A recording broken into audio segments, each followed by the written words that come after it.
Party के संगठन और विस्तार पर बात होगी, खासकर आगामी विधानसभा का जो चुनाव है इस पर विस्तार से बात होगी।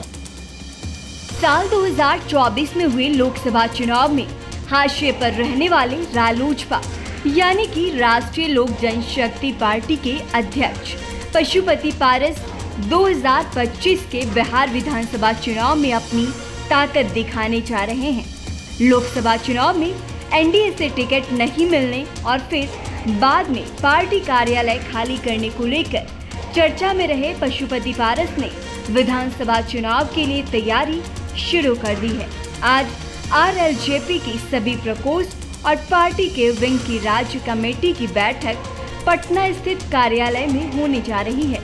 इसमें पार्टी के अध्यक्ष पशुपति कुमार पारस के अलावा उनके भतीजे और पूर्व सांसद प्रिंस राज, पूर्व सांसद और पार्टी के अध्यक्ष सूरजभान सिंह, पूर्व सांसद चंदन सिंह सहित कई वरिष्ठ नेता और पार्टी के कार्यकर्ता मौजूद होंगे। इसको लेकर पार्टी के प्रवक्ता श्रवण अग्रवाल ने बताया कि आज की बैठक उनकी पार्टी के लिए बेहद महत्वपूर्ण है। आज की बैठक में आगामी विधानसभा चुनाव पर कई निर्णय लिए जाएंगे। इसमें हमारे राष्ट्रीय अध्यक्ष बताएंगे कि किस तरह से चुनाव लड़ना है।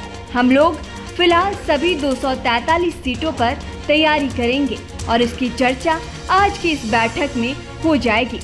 आगे श्रवण अग्रवाल ने कहा कि विधानसभा चुनाव में अभी समय है, उस वक्त किस तरह से चुनाव लड़ा जाएगा यह अभी क्लियर नहीं किया जाएगा, लेकिन सभी सीटों पर हमारी तैयारी होने वाली है।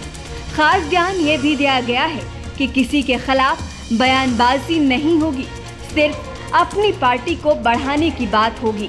हालांकि उन्होंने ये भी कहा है कि अंदर खाने से बात आ रही है कि अंतिम समय में अगर जो भी गठबंधन अच्छी सीट पर समझौता करता है तो उसमें शामिल होकर भी चुनाव लड़ा जा सकता है। अगर किसी गठबंधन से समझौता नहीं हुआ तो भी पार्टी सभी सीटों पर चुनाव लड़ेगी।